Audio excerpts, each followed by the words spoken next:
من يهده الله فلا مضل له ومن يضلله فلا هادي له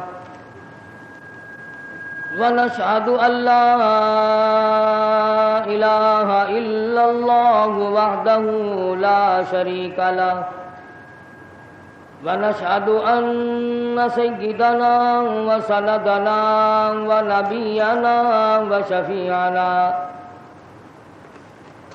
وهادينا ومرشدنا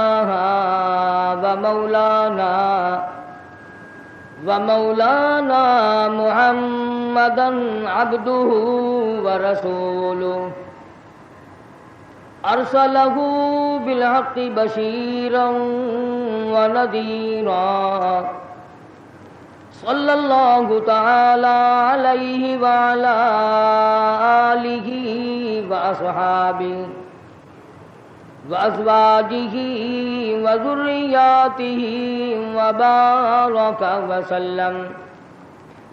وسلم تسليما كثيرا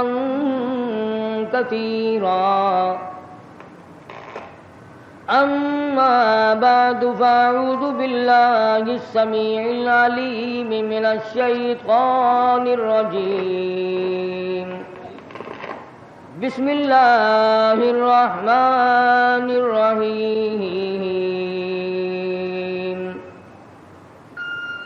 الف لام میم احسب الناس ان يتركوا ان يقولوا آمنا وهم لا يفتنون وَلَقَدْ فَتَنَّا الَّذِينَ مِن قَبْلِهِمْ فَلَيَعْلَمَنَّ اللَّهُ الَّذِينَ صَدَقُوا وَلَيَعْلَمَنَّ الْكَاذِبِينَ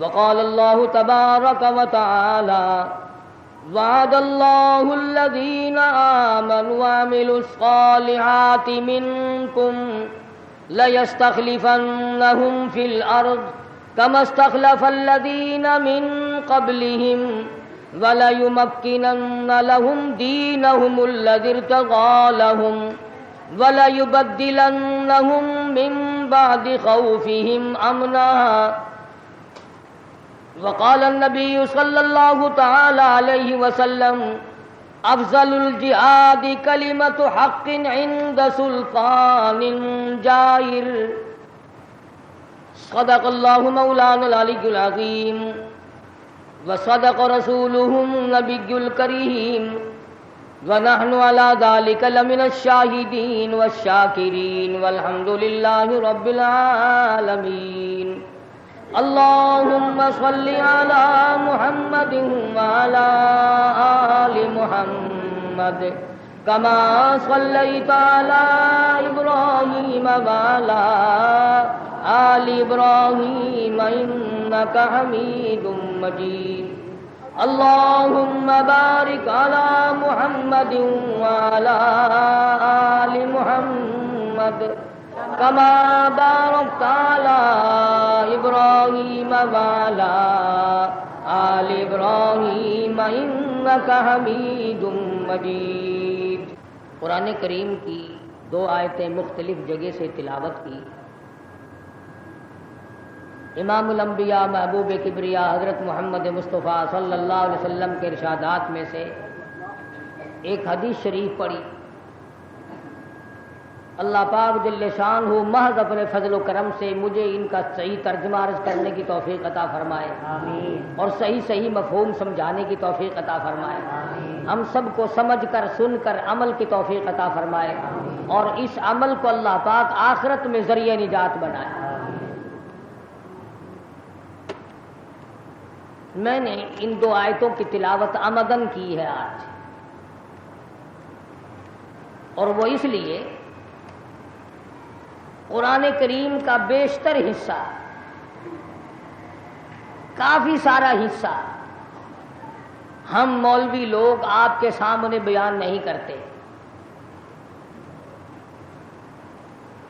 ایمان کی کمزوری سمجھو، بزدلی سمجھو، حالات ناسازگار سمجھو، کچھ بھی حالات ہو یا کوئی بھی وجہ سمجھو، بہرحال قرآن کریم کا وہ حصہ جو احکام خداوندی اللہ پاک نے اپنی زندگی پر نافذ کرنے کے لیے ہمیں دیے کہ نصب العین بناؤ زندگی کا، نہ ہم ان پر چلتے ہیں نہ ہم ان کو بیان کر سکتے ہیں۔ قرآن کریم کا ترجمہ بیان کرنا بھی کوئی آسان کام نہیں۔ ہمیں تو ہر وقت وہ آیت تلاش کرنی ہے جس میں مردوں کی آگے پیچھے سے کچھ کھانے کو مل جائے۔ ہم ایسی بات کیوں کریں جس کا تصادم گورنر سے ہو، جو بات صدر کی ہو، جو بات وزیر کی ہو، جو بات حکومت سے ہو، متعلق ہو۔ قرآن کریم کی ایسی آیت پڑھنا، اس کا ترجمہ کرنا، یہ کون سی عقل بندی ہے؟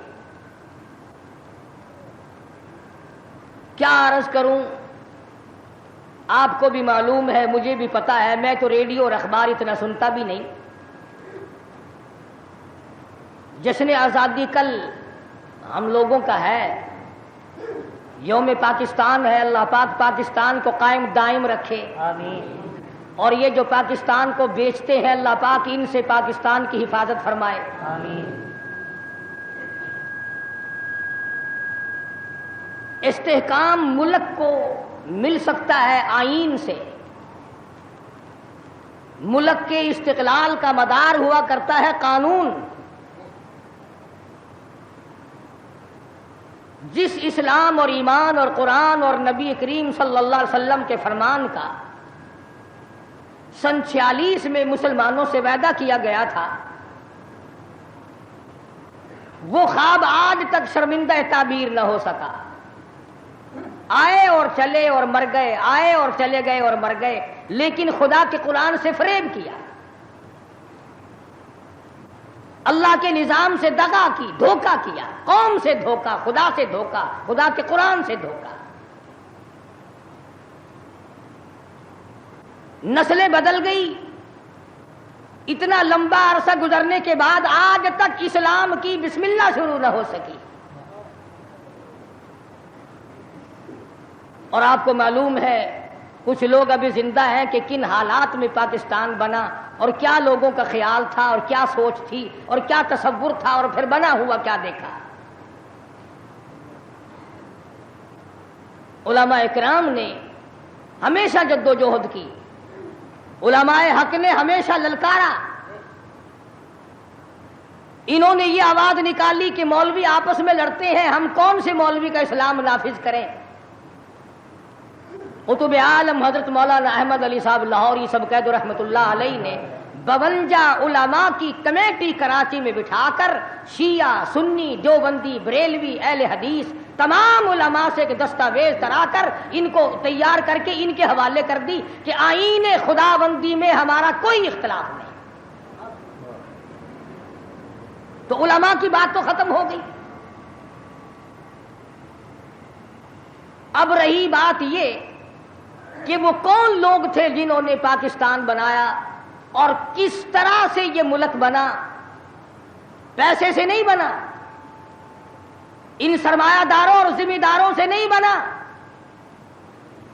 یہ ملک نوابوں نے نہیں بنایا، جاگیرداروں نے نہیں بنایا، بلکہ اس ملک کی بنیاد میں ہزاروں نہیں لاکھوں آدمیوں کی جان لگی ہے۔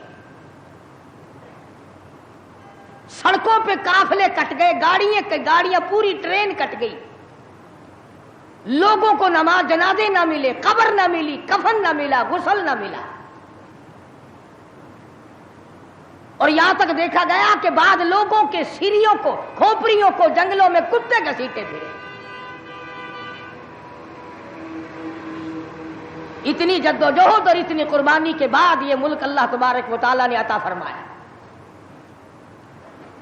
ہر شخص کا یہ خیال تھا، ہر شخص کا یہ تصور تھا، ہر شخص کی یہ سوچ تھی کہ ہم وہاں پہنچیں گے، الحمدللہ وہاں ہمیں اسلامی نظام ملے گا، قرآن کا قانون ملے گا، اللہ کی کتاب کا قانون ملے گا، محمد عربی صلی اللہ علیہ وسلم کا دستور ہمیں ملے گا۔ لیکن جب یہاں پہنچے اس وقت تو کیا ملتا، آج تک نہ ملا۔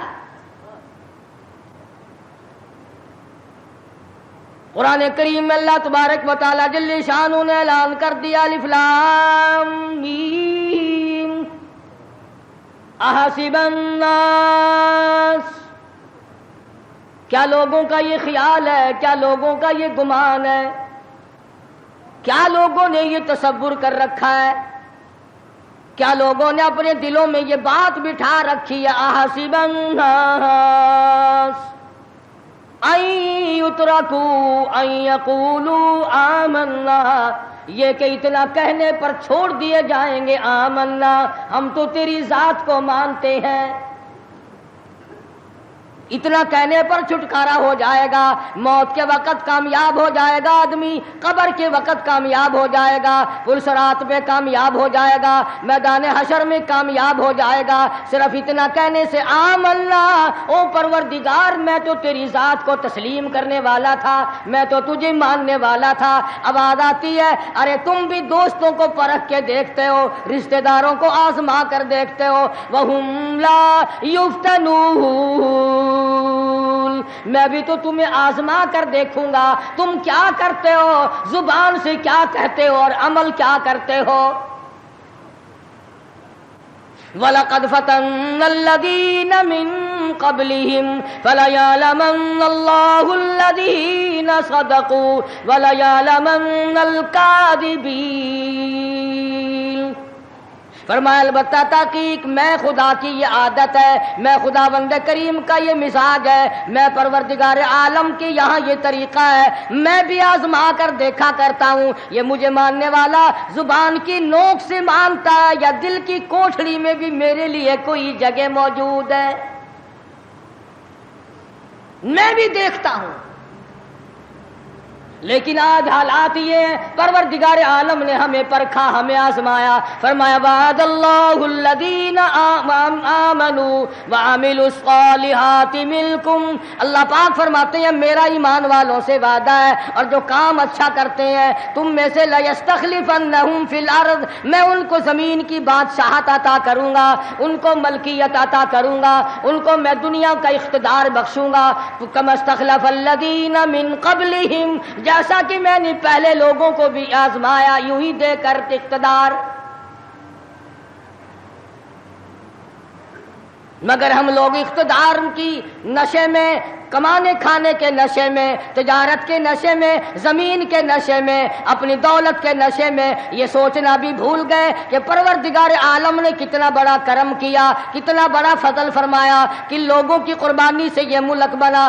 گارے کی جگہ پاکستان کے جڑوں میں، بنیادوں میں جو گارا بن کر کے لگا ہے، رب ذوالجلال کی قسم اس میں پانی نہیں پڑا، مسلمانوں کا لہو لگا ہے۔ اینٹ روڑوں سے بنیاد نہیں بنی، اینٹوں اور سلوں سے بنیاد نہیں بنی، پاکستان کی بنیاد میں شہزادیوں کی آبرو لگی، خانزادیوں کی عزت لگی، ہزاروں عورتیں دریائے جمنا میں ڈوب کے مر گئی، ہزاروں عورتوں نے جب دیکھا ہندو ہماری عزت پہ ہاتھ ڈالے گا، سکھ ہماری آبرو پہ ہاتھ ڈالے گا، سکھ اللہ کے قرآن کی توہین کرے گا، اپنے گھر میں سے عورتوں نے سونا نہ اٹھایا، چاندی نہ اٹھائی، بچے سینے سے نہ لگائے، گھر کا کوئی مال و متاع ساتھ نہ اٹھایا، ایک اللہ کا قرآن اٹھایا، کافر کا ہاتھ خدا کی کتاب کو نہ لگے، کافر کا ہاتھ مجھ اللہ کی بندی کو نہ لگے، سینے سے قرآن لگایا، دریا میں چھلانگ لگا دی۔ آج ہزاروں لاکھوں عورتوں کی روحیں ہم سے پکار پکار کر کے پوچھتی ہیں، اور تم لوگ او دھوکے بازو اور فریب کرنے والوں، یہ جشن کیسا، یہ رقص و سرود کیسا، یہ میلہ ٹھیلا کیسا، یہ چراغاں کیسی، یہ ناچ گانا کیسا، یہ ڈول جھپڑا کیسا، کس چیز پر تم آمادہ ہو، کس چیز پہ ناز کرتے ہو؟ ہم نے تو سنا تھا تم سب کچھ قرآن کے لیے کر رہے ہو، مگر تم نے قرآن کریم کو تو مردوں کے لیے اٹھا کے رکھ دیا۔ لاکھوں مرنے والوں کی روحیں، لاکھوں شہیدوں کی روحیں آج تم سے پوچھتی ہیں، ہزاروں ماں بہنوں کی روحیں آج تم سے پوچھتی ہیں، ہزاروں معصوم بچوں کی جن کو نیزے کی نوک پہ لٹکا کر پٹک پٹک کے زمین میں مار دیا گیا۔ مشرقی پنجاب میں 2.5-3 لاکھ سے زیادہ مسجدیں جن میں قرآن پڑھا جایا کرتا تھا، آج جا کے دیکھو گدھے پیشاب کر رہے ہیں، خنزیر بندھے کھڑے ہیں، گوبر پاتھی پک رہے ہیں، چاروں طرف سے بے ادبی ہو رہی ہے۔ وہ کئی لاکھ مسجدوں کے مینارے تم سے آج کے دن پوچھتے ہیں، او مسلمانوں یہ تم نے کیا کیا؟ دریائے جمنا کا پانی تم سے سوال کرتا ہے، اور مجھ سے وضو کرنے والے مجاہدین کبھی یوں نہیں کیا کرتے جیسا کہ تم نے اپنی روش کو بنا رکھا ہے۔ اور پھر ویسے بھی ایک گھر میں میت پڑی ہو اور دوسرے گھر میں شادی ہو اور وہ باجا بجائیں تو علاقے کے لوگ یوں کہیں گے یہ بڑے سنگ دل ہیں، یہ بڑے پتھر دل ہیں، یہ بڑے احمق لوگ ہیں، برابر میں موت ہے، برابر میں قضیہ ہے، برابر میں فوتگی ہے اور یہ ناچ رہے ہیں۔ تمہیں کیا معلوم فلسطین کے مسلمان کے ساتھ کیا بن گئی؟ تم آج میلے ٹھیلے کا چکر بناتے پھرتے ہو، جاؤ فلسطینیوں کے پیاس سے مرنے والے بچوں سے جا کے پوچھو۔ اسرائیلی یہودی بدماش کسی طرح سے بھی پیچھے ہٹنے کو تیار نہیں۔ عرصہ گزر گیا، پانی بند کر رکھا ہے، بجلی بند کر رکھی ہے، پریشان ہے مسلمان، خدا کا نام لینے والے لوگ پریشان ہیں۔ فلسطین میں مسلمان کٹ گیا، افغانستان میں مسلمان ذبح ہو رہے ہیں، ایران عراق میں مسلمان کٹ رہے ہیں، ذبح ہو رہے ہیں، سری لنکا جیسا ملک بدھ مذہب رہنے والے لوگ جو کیڑی کو مارنا بھی برا جانتے ہیں مگر مسلمان کو کاٹ رہے ہیں۔ چاروں طرف مسلمان ذبح ہو رہا ہے، چاروں طرف مسلمان کٹ رہا ہے، چاروں طرف مسلمان مرد عورت کٹ رہے ہیں، ذبح ہو رہی ہیں، اور ہم بیچ میں کھڑے ہو کر کے ناچیں گے۔ کھیل تماشا اس قوم کا مزاج نہ بناؤ، تماشا دیکھنے والوں تماشا خود نہ بن جانا۔ امام الانبیاء محبوب کبریا حضرت محمد مصطفیٰ صلی اللہ تعالی علیہ وسلم نے ارشاد فرمایا، او لوگو جب کوئی قوم کھیل تماشے میں پھنس جاتی ہے، جب کوئی قوم گانا بجانا اپنی زندگی کا محور بنا لیتی ہے، پھر اس قوم کو زمین پہ بسنے کا حق نہیں رہتا، وہ قوم زمین میں دس جانی چاہیے۔ ایک مر رہا ہے اور ایک رنگریلیاں منا رہا ہے۔ راولپنڈی کے شہری لوگ تنگ، 26 فٹ پانی شہر کی گلیوں سے گزر گئے، کیمپوں میں لوگ پڑے ہیں، تنگ ہیں، مکانات بے شمار منہدم ہو گئے، اور ہم 2 جھنڈی مجھے بھی دینا بھائی، میں نے بھی اپنے سر پہ لگانی ہے، جھنڈی تو لگانی ہے، کبھی بارڈر پہ جا کے تو للکار کسی کو۔ ادھر ایٹم بم بن رہے ہیں، ادھر مسلمانوں کے گلوں پہ چھرے چل رہے ہیں، ہم رنگ برنگی جھنڈیوں کے پیچھے پھر رہے ہیں۔ سال میں 4 موقع بنا دیے قوم کو کھلانے کے، تماشا دکھانے کے، کہ تم اسی دھندے میں لگے رہو۔ 10 محرم کا جلوس نکالا کرو، 12 ربیع الاول کا جلوس نکالا کرو، 23 مارچ کا جلوس نکالا کرو، 14 اگست کا جلوس نکالا کرو، سال میں تمہارے لیے 4 دن انتخاب کر دیے تاکہ تم اسی دھندے میں لگے رہو۔ خداوند عالم اتنی بڑی طاقت کا مالک ہے کہ اگر وہ ناراض ہو گیا تو پھر اجتماعی عذاب آئے گا، قومی عذاب نہ آ جائے۔ 14 اگست اللہ کے سامنے عاجزی کرنے کا دن تو ہے، استغفار کرنے کا دن تو ہے، توبہ کرنے کا دن تو ہے، اللہ سے ملک کے لیے قوم کے لیے دعائیں مانگنے کا دن تو ہے، قرآن خوانی کے لیے دن ہے، درود شریف پڑھنے کا دن ہے، اللہ اللہ کرنے کا دن ہے۔ چاروں طرف یہود و نصارہ، ہندو کافر جو مسلمانوں کے خلاف سازشیں بنا رہے ہیں، ان کو ختم کرنے کے لیے، ان کو مرنے اور ان کے ملیا میٹ کے لیے دعا کرنے کا دن تو ہے، خیرات کرنے کا دن تو ہے، اللہ اللہ کرنے کا دن تو ہے، ناچ کا نہیں، گانے کا نہیں، ڈھول ڈھپڑے کا نہیں۔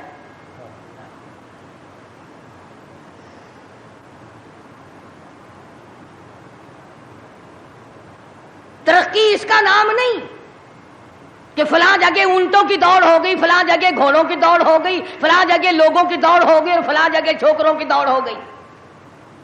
ترقی کے اور بڑے راستے کچھ کر کے دکھاؤ۔ اللہ پاک جل شانہ نے اعلان کر دیا، لوگوں قال عسى ربكم ان يهلك عدوكم وَيَسْتَخْلِفَكُمْ فِي الْأَرْضِ فَيَنْظُرَ كَيْفَ تَعْمَلُونَ۔ اللہ پاک فرماتے ہیں تم یوں نہ سمجھا کرو کہ تم تخت پہ بیٹھ گئے تو مجھ سے چھپ گئے۔ شہنشاہ، ملک کے مالکوں، تخت و تاج کے مالکوں، یہ نہ سوچا کرو کہ یہاں بیٹھ کر اب خدا کی نظر ہم پہ نہیں پڑتی۔ فرمایا میری وہ ذات ہے لمن الملک اليوم، میں وہ ہوں، پوچھوں گا کون ہے آج کے دن دم مارنے والا۔ الیوم تجزا کل نفس بما کسبت، کسی پر ظلم نہیں کیا جائے گا، کوئی بول نہیں سکے گا، جواب نہیں دے سکے گا، کیوں؟ دربار الہی ہوگا۔ کہتا وہ ایسی روب کی جا ہے کہ دربار الہی میں ہزاروں سر بلندوں کا عزیزوں سر جھکا ہوگا۔ بڑوں بڑوں کے سر جھک جاتے ہیں، اپنی مرضی سے نہ جھکے تو خدا جھکا دیتا ہے۔ فرمایا یہ تمام کا تمام نظام میری طرف سے چلتا ہے، تم عارضی ہو، تم جیسے پہلے کہیں آئے اور کہیں چلے گئے، تم بھی نہیں رہو گے۔ اللہ پاک نے فرمایا باقی رہے گی میری ذات۔ اس لیے ہوش کر کے ہر آدمی کو قدم اٹھانا چاہیے، تاجر کو بھی، پیر کو بھی، مولوی کو بھی، افسر کو بھی، تمام لوگوں کو ہوش کر کے قدم اٹھانا چاہیے۔ کوئی ایسی صورت نہ ہو جس سے خام خواہ ہم عذاب میں گرفتار ہو جائیں۔ حضرات صحابہ اکرام رضوان اللہ تعالی علیہ مجمعین انہی چیزوں سے ڈرا کرتے تھے۔ خود مدنی کریم صلی اللہ تعالی علیہ وسلم کا یہ حال ہے، راستے میں پڑی ہوئی ایک کھجور آپ نے اٹھا کر منہ میں ڈال لی۔ سیدہ فرماتی ہیں ہماری اماں ام المومنین رضی اللہ تعالیٰ عنہ کہ ساری رات حضور کو نیند نہ آئی، میں نے بار بار پوچھا کیا بات ہے، کوئی تکلیف ہے؟ فرمایا نہیں۔ پھر نیند کیوں نہیں آتی؟ فرمایا راستے میں کھجور پڑی تھی، میں نے اٹھا کر اس لیے منہ میں ڈال لی ضائع نہ ہو جائے، اب مجھے یہ بات تنگ کر رہی ہے، نہ معلوم کسی کا حق نہ ہو اور میرے حلق کے نیچے چلا گیا، قیامت میں اگر مطالبہ کیا تو میں کیا جواب دوں گا؟ سیدنا فاروق اعظم رضی اللہ تعالیٰ عنہ کا زمانہ آیا، آپ نے اہل مدینہ کو اکٹھا فرمایا اور فرمایا کہ تم جانتے ہو میں تجارت کرتا تھا اور آج تم نے مجھے ایک کام میں مشغول کر دیا خلافت کے، اب میرے گزر اوقات کی کیا صورت ہوگی؟ تو تمام صحابہ کرام نے، اہل مدینہ نے یہ فیصلہ کیا کہ متوسط درجے کا جو کھانا ایک عام آدمی کھا سکتا ہے اتنا وظیفہ مقرر ہو جائے۔ چنانچہ فاروق اعظم رضی اللہ تعالیٰ عنہ کا وظیفہ مقرر ہو گیا۔ امیر المومنین خلیفۃ المسلمین 22 لاکھ مربع میل کا حکمراں، کابل سے لے کر طرابلس تک کا حکمراں، فاروق اعظم جس کو خدا کے نبی نے اللہ میاں سے مانگ کے لیا، ایک دن جمعے کے اندر خطبہ ارشاد فرما رہے ہیں، خطبہ دے رہے ہیں۔ صحابہ کہتے ہیں ہم نے امیر المومنین فاروق اعظم کو تہمت کو دیکھا، منجلے اور لنگی کو دیکھا، ایک لنگی میں ایک چادر میں 12 پیوند لگے ہوئے تھے، 12 پیوند، 22 لاکھ مربع میل کا حکمراں، اس کے تہمند میں 12 پیوند ہے، ایک پیوند چمڑے کا بھی ہے۔ آج تو پیمند لگانا ہمارے یہاں عیب بھی ہو گیا. کون اس بات کا خیال کرتا ہے؟ ایک اور جمعے میں دیر سے تشریف لائے فاروق اعظم رضی اللہ تعالیٰ عنہ. لوگوں نے عرض کیا کہ آپ نے دیر کی. فرمایا یہ کپڑے جو تمہارے سامنے پہن کر آیا ہوں میرے پاس یہی کپڑے ہیں, یہ دھوئے تھے خشک نہ ہوئے تھے, اس لیے آدھے گیلے آدھے سوکھی پہن کر آ گیا ہوں. دیر اس لیے ہو گئی, میں بادشاہ ہوں, میں امیر المومنین ہوں, میں خلیفہ ہوں, میں مدنی کریم صلی اللہ علیہ وسلم کا جانشین ہوں, تمہارا امیر اور امام ہوں, لیکن غریب اتنا ہوں کہ یہی کپڑے ہیں میرے پاس جو تمہارے سامنے پہننے کھڑا. ادھر ہمارا حال دیکھ لو کیا بنا ہوا ہے. جس ملک کا چوڑا بھی بے ایمان ہو وہ ملک ترقی کیسے کرے گا؟ صفائی کرنے والا بنگی 4 دن تک چکر نہیں لگاتا. پوچھے کون؟ جب ہم سارے تقریباً کانے ہیں تو سوال کون کرے گا؟ ہم سے پوچھے گا کون؟ آپ مارکیٹ میں بیٹھ کر چوری کرتے ہیں, ہم مولوی غلط مسئلے بتا کر مسجد میں چوری کرتے ہیں, افسر عدالت میں قانون کی چوری کرتا ہے, ڈاکٹر اسپتال میں چوری کرتا ہے. اس کا یہ مطلب ہوا کہ ہم سب چور نہیں؟ صحیح مسئلہ بتلاؤ تو مولوی کی تنخواہ 6 مہینے نہیں ملتی, 1 مہینے کی. کون صحیح بات کو برداشت کرے؟ متولی صاحب اگر مسئلہ پوچھے نا بیچارے مولوی کو کہنا پڑتا ہے ہاں جی چلو مسئلہ تو یوں ہے پر جو آپ کہتے ہیں وہ بھی ٹھیک ہو سکتا ہے. اس لیے اگر یوں نہ کہے تو پھر مسجد میں کیسے ٹھہرے گا؟ سیدنا فاروق اعظم رضی اللہ تعالیٰ عنہ کھانا کھا رہے ہیں, ایک بہت بڑا امیر آدمی آ گیا. فاروق اعظم نے فرمایا آؤ کھانا کھا لو. انہوں نے کھانا کھانا شروع کر دیا. صحابی ہے وہ بھی, امیر آدمی ہے صحابی. فاروق کے دسترخوان سے لقمہ اٹھا کر جب منہ میں ڈالا, قسم کھا کر کہتا ہے بغیر چھنے ہوئے آٹے کا لقمہ تھا, جو کی روٹی تھی, چبا چبا کر تھک گیا مگر وہ حلق سے نیچے نہیں جاتا تھا. امیر المومنین کا کھانا ہے, بادشاہ وقت کا کھانا ہے, نبی کے جانشین کا کھانا ہے. انہوں نے کہا اے فاروق چھنا ہوا آٹا بھی تو آپ کھا سکتے ہیں, ایسا کیا عذاب آ گیا کہ چھنے ہوئے آٹے کی روٹی نہیں کھائی؟ تو فوراً بول اٹھے اللہ کی کروڑ رحمت نازل ہو ان اللہ والوں پر. فرمایا بھائی کیا ہر مسلمان جو بھی لا الہ الا اللہ محمد الرسول اللہ پڑھنے والا ہے, ہر مسلمان کو چھنے ہوئے آٹے کی روٹی مل سکتی ہے؟ میری حکومت اتنا وزن برداشت کر سکتی ہے کہ ہر آدمی کو چھنے ہوئے آٹے کی روٹی ملے؟ انہوں نے کہا نہیں. فرمانے لگے جب تک ہر آدمی کو نہ ملے فاروق کون ہوتا ہے جو چھنے ہوئے آٹے. یہ چاروں صحابہ عشرہ مبشرہ میں سے ہیں, جلیل القدر صحابہ ہیں, حضور صلی اللہ علیہ وسلم کے پیارے صحابہ ہیں, حضور کے چہیتے صحابہ ہیں. آپس میں چاروں بیٹھ کے بات کرنے لگے یارو کمال ہو گیا, ہمارا امیر ہو, ہمارا بادشاہ ہو, ہمارا خلیفہ ہو اور اتنا تنگ,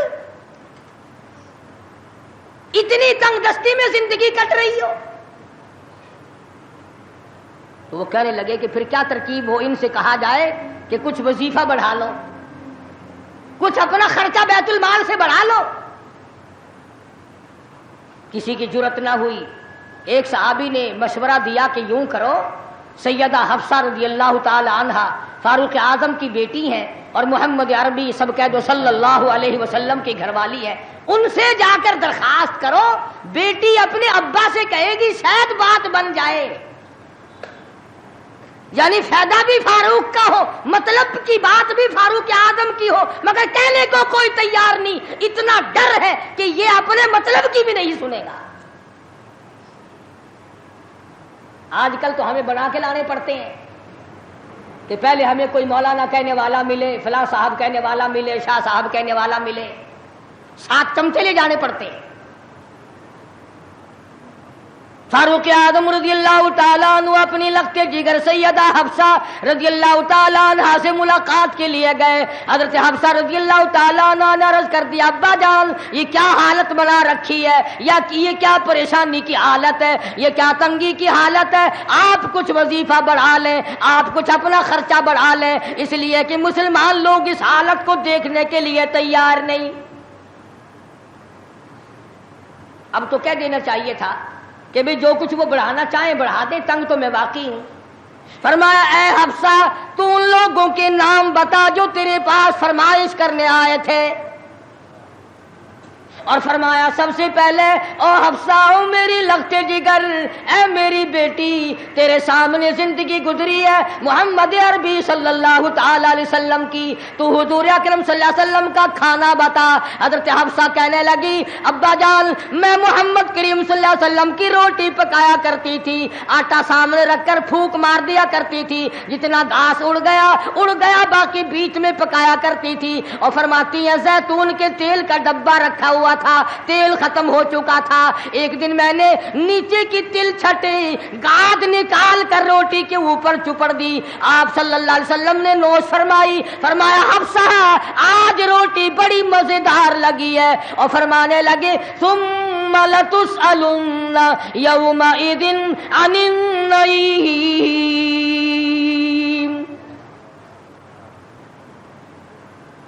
فاروق اعظم رضی اللہ تعالیٰ عنہ فرمانے لگے اے حفصہ میرے تیرے نبی نے, میرے تیرے محبوب نے دنیا میں یہ کھانا کھایا ہو اور میں ان سے الگ کھانا تلاش کروں, میری ان کی ملاقات کیسے ہوگی.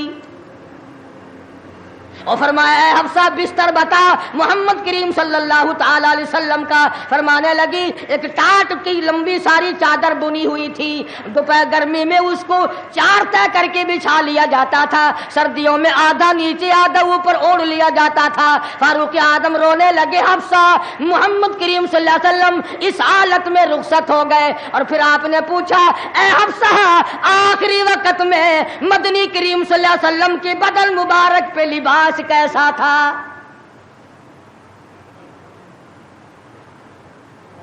وہاں لباس کی حالت, کھانے کی حالت یہ ہے, یہاں بنگلوں کی گنتی نہیں, کوٹھیوں کی گنتی نہیں.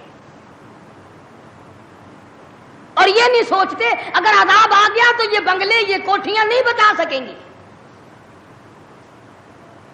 یہ رشوت بٹور کر کے محل بنانا یہ تو کبھی بھی کام نہیں آئے.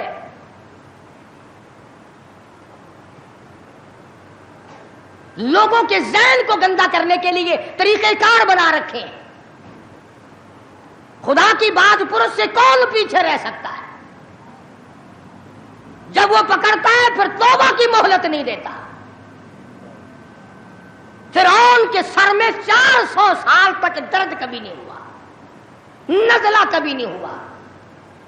فرمایا حتی اذا ادرکہ الغرق, جب آیا نا دریا کے بیچ میں اور لگا ایک غوطہ اور یوں اوپر کو آیا, بڑا بزدل تھا, کہنے لگا آمنت انہ لا الہ الا الذی آمنت بہ بنو اسرائیل وانا من المسلمین. میں رب العالمین کو مانتا ہوں, میں بنی اسرائیل کے رب کو مانتا ہوں. آواز آئی جبریل اس کے منہ میں گاڑا ٹھونس دے. یہ اب مجھے ماننے لگا ہے جب میں نے پکڑ لیا. میری پکڑ کے وقت ماننا یہ تو کہ ماننا نہ ہوا.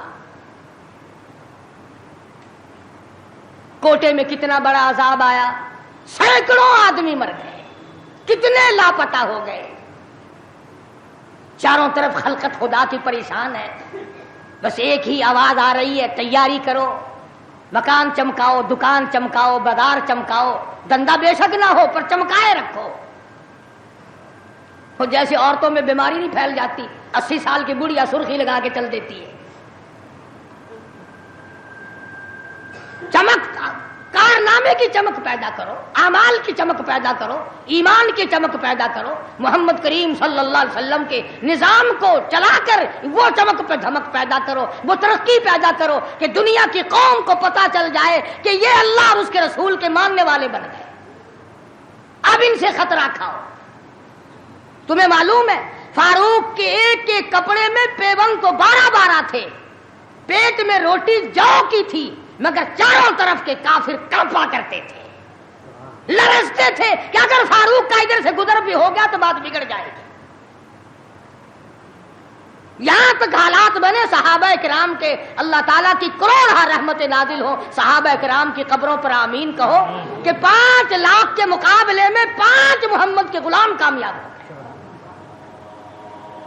5 لاکھ کے مقابلے میں حضور کے 5 غلام کامیاب، اسپین میں 3 مسلمان گئے، پورے ملک کے مقابلے میں 3 مسلمان کامیاب، وہ مسلمان تھے صحیح معنوں میں۔ مسلمان کو کوئی شکست نہیں دے سکتا، مسلمان کو کوئی مار نہیں سکتا۔ آج ہم یہودیوں اور عیسائیوں کا کھلونا بن کر کے مار کھا رہے ہیں، آج ہم ان کے ہاتھوں کے تاش کے پتے بنے ہوئے ہیں، آج ہم ان کے اشاروں پہ سب کچھ کرتے ہیں، چاروں طرف مسلمان کا لہو بہہ رہا ہے۔ مغلیہ خاندان کے بادشاہوں کے واقعات کتابوں میں موجود ہیں، آپ پڑھ کر کے دیکھ لیں کہ جن لوگوں نے اچھے کام کیے ان کی زندگی کیسے گزری اور جن لوگوں نے برے کام کیے ان کی زندگی کیسے گزری۔ لوگ ان کا نام لینا بھی گوارا نہیں کرتے۔ کیا بات تھی؟ سلطان عالمگیر رحمت اللہ علیہ جہاں بادشاہ وقت تھا، جہاں پورے ہندوستان کا مالک تھا، وہاں مدنی کریم صلی اللہ علیہ وسلم کی 5000 حدیث تو زبانی یاد تھی۔ بادشاہ کو 5000 حدیث زبانی یاد تھی۔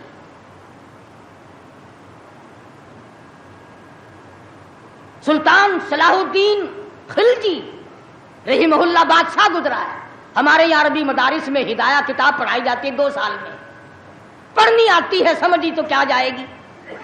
سلطان صلاح الدین خلجی بادشاہ ہو کر مکمل ہدایہ زبانی یاد تھا، زبانی یاد تھا۔ عالمگیر بادشاہ کی فوج کا جو کمانڈر تھا وہ اتنا بڑا عالم تھا کہ آج بھی شرح عقائد وغیرہ اور امور عامہ اور میر زاہد وغیرہ جو کتابیں ہیں منطق کی اور طرح طرح کی، یہ تمام عالمگیر کی فوج کے کمانڈر کی لکھی ہوئی ہیں۔ اللہ والے تھے، اور حد یہاں تک ہو گئی کہ مغلیہ خاندان کی ایک لڑکی ہے سلیمہ سلطانہ، اس نے قرآن مجید کی ترجمے کی تفسیر کی کتاب مانگی، ملا عبد القادر بدایونی انچارج ہے کتب خانے کا، کتاب گم ہو گئی تو لڑکی نے باپ سے لڑ کر جائیداد ضبط کرا دی کہ قرآن کی تفسیر کی کتاب کتب خانے سے کیوں گم ہوئی۔ اتنا بڑا علم کا قدر تھا لوگوں کے دلوں میں، اور محمد کریم صلی اللہ علیہ وسلم کے دین کو لوگ بادشاہ مانا کرتے تھے، وزیر مانتے تھے، سفیر مانتے تھے، درویش و قلندر مانتے تھے۔ عوام کے تمام جذبات جو تھے وہ اسلام کے صحیح احساسات کے مطابق تھے۔ تو میں عرض کر رہا تھا، یہ کسی کا گلہ نہیں، یہ کسی کا شکوہ نہیں، کسی کو گالیاں دینا مقصود نہیں۔ اگر اتنی بات کہہ دوں تو کوئی بے جا نہ ہوگا کہ حرف آئے نہ کہیں، حرف آئے نہ کہیں ان کی مسیحائی پر، حرف آئے نہ کہیں ان کی مسیحائی پر، اور درد اتنا تو نہ تھا تیری دوا سے پہلے۔ یہ تو بہت زیادہ کڑوی ثابت ہوئی تیری دوا، یہ تو پہلے درد سے بھی زیادہ درد ہو گیا، تو نے یہ کیسی دوا پلا دی۔ اور بڑا عجیب شعر یاد آیا، فرق ہے تیرا میرا، فرق یہ کہتا کہ تیرا پیام اور ہے میرا پیام اور ہے، تیرا پیام اور ہے میرا پیام اور ہے، عشق کے درد مند کا طرز کلام اور ہے، دیوانوں کی باتیں اور ہیں، تمہارا طرز زندگی اور ہے۔ ہم نے صحابہ سے طرز زندگی سیکھا، ہم نے محمد عربی صلی اللہ علیہ وسلم سے طرز زندگی سیکھا، ہم نے عمر بن عبدالعزیز سے طرز زندگی سیکھا، ہم نے سلطان عالمگیر سے سیکھا، سلطان صلاح الدین خلجی سے سیکھا، ہم نے شمس الدین التمش سے سیکھا، تم نے طرز زندگی انگریز سے سیکھا۔ کب تک انگریز کے ترقی کے وارث بنو گے؟ انگریز کا لعنتی قانون کیوں پیارا لگتا ہے؟ وہی رسم و رواج، وہی طریقہ کار. کچھ کم تو ہوگی، ورنہ اب بھی کئی لوگ گلے میں پھانسی لٹکا کے چلتے ہیں اور فخریہ انداز میں چلتے ہیں کہ میرے گلے میں پھانسی لٹکی ہوئی ہے. جو لباس یہودی کا ہے، جو لباس ایک عیسائی کافر کا ہے، وہ مسلمان کے لیے زیب نہیں، کامیابی کا ضامن نہیں ہو سکتا. 4 دن نماز کا مذاق اڑایا گیا تھا 2 سال پہلے. دفتروں میں صفیں بچی، لوٹے آئے، یار لوگ اٹھ کے چائے کے لیے جانے لگ گئے. ارے بھائی آؤ نا نماز پڑھو. انہوں نے کہا یار تم پڑھو، ہم ابھی آتے ہیں. 4 دن کی نماز. ورنہ قوم کی اقتصادی حالت، قوم کی اخلاقی حالت اور قوم کی نمازی حالت اگر ٹھیک ہو تو بزرگوں نے لکھا ہے کہ اس قوم کو کوئی نیچا دکھا ہی نہیں سکتا. 3 چیزیں پیدا کرو: قوم کی نمازی حالت سدھارو، قوم کی اخلاقی حالت سدھارو، قوم کی اقتصادی حالت سدھارو. اس قوم کو کوئی نیچا نہیں کر سکتا. جس قوم کے ہاتھ میں تلوار ہو اور سینے میں قرآن ہو اور بازو میں جان ہو، اس قوم کو کوئی نیچا نہیں کر سکتا.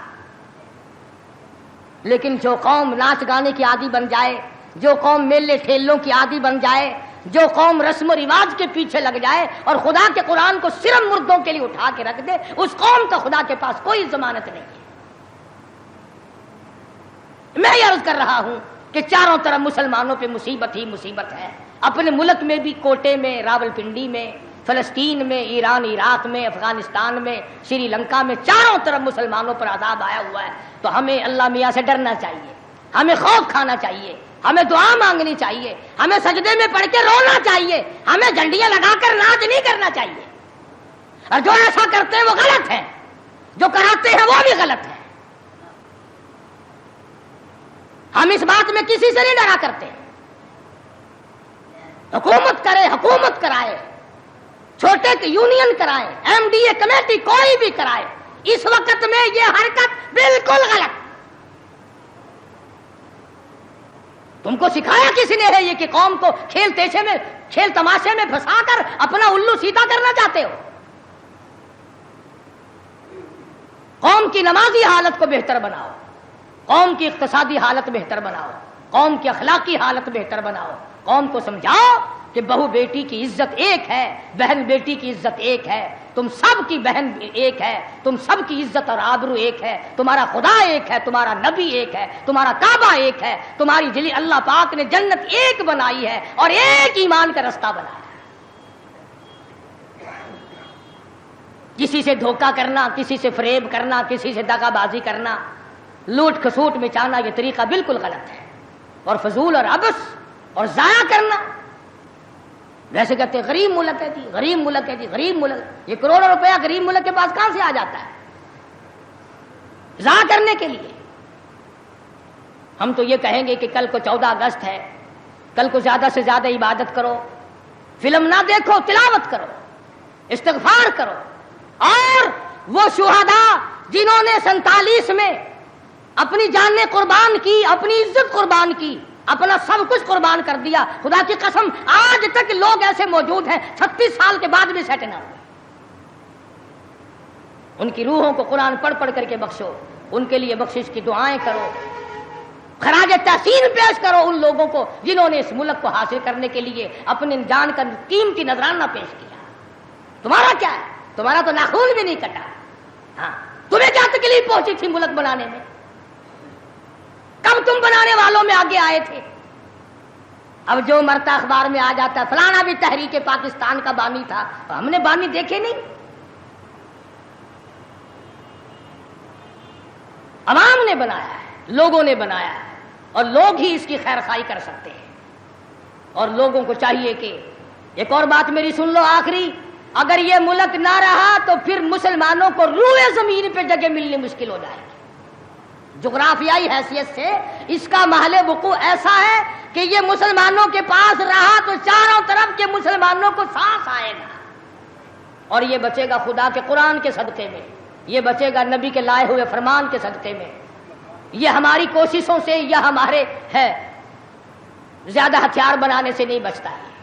تو اس لیے قرآن مجید کو جگہ دو، اسلام اور ایمان کو جگہ دو، قرآن کا جھنڈا بلند کرو، ایمان کا جھنڈا بلند کرو۔ آؤ 14 اگست کو مل کر سب دعا کریں کہ ہم آئندہ جھوٹ نہیں بولیں گے، ہم آئندہ رشوت نہیں لیں گے، ہم آئندہ کسی سے دغا نہیں کریں گے، ہم کم نہیں تولیں گے، ہم کم نہیں ناپیں گے، ہم ملاوٹ نہیں کریں گے، ہم غلط مسئلے بتا کر لوگوں کے ایمان کا بیڑا غرق نہیں کریں گے۔ پھر تو ہمارے لیے بڑا بہترین دن ہے۔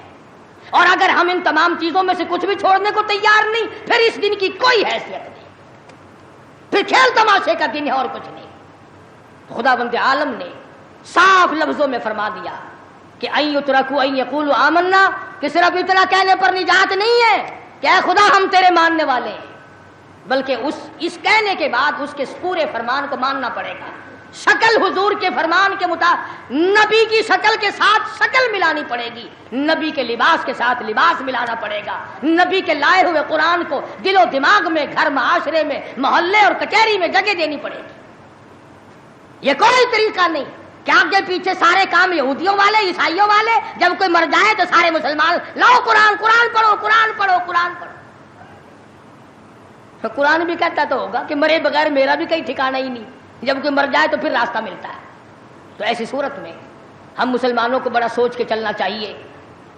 مسلمانوں اپنی تاریخ پڑھا کرو، احمد شاہ ابدالی کی تاریخ پڑھو، شہدائے بالاکوٹ کی تاریخ پڑھو، مغلیہ خاندان کے بہادروں کی تاریخ پڑھو کہ وہ کیسے لوگ تھے، عمر بن عبدالعزیز کی تاریخ پڑھو، سیدنا خالد بن ولید کی تاریخ پڑھو، سیدنا امام حسین رضی اللہ تعالیٰ عنہ کی تاریخ پڑھو، حضرت علی رضی اللہ تعالیٰ عنہ کی تاریخ پڑھو۔ ہمارے جو اسلاف تھے وہ بہت کچھ تھے، اور خدا کی قسم دنیا نے ان کو مانا ہے۔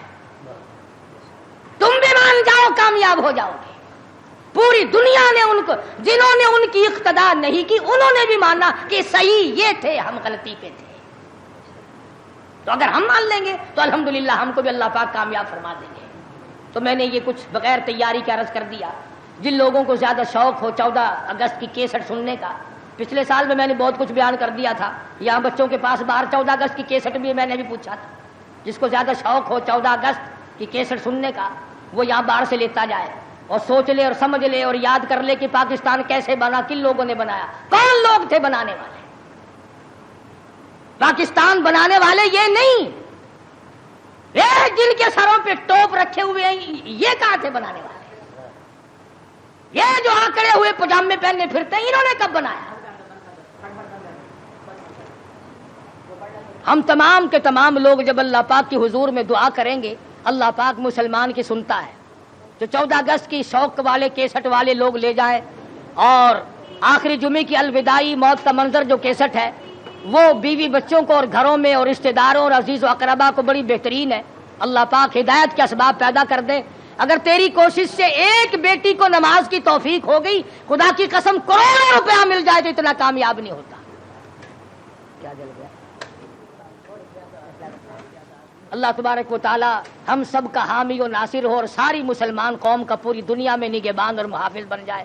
وآخر دعوان الحمدللہ رب العالمین۔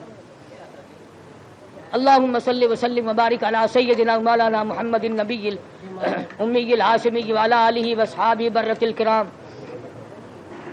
پروردگار عالم پاکستان کو صحیح معنوں میں پاکستان بنا، الہ العالمین اس ملک کو استحکام نصیب فرما۔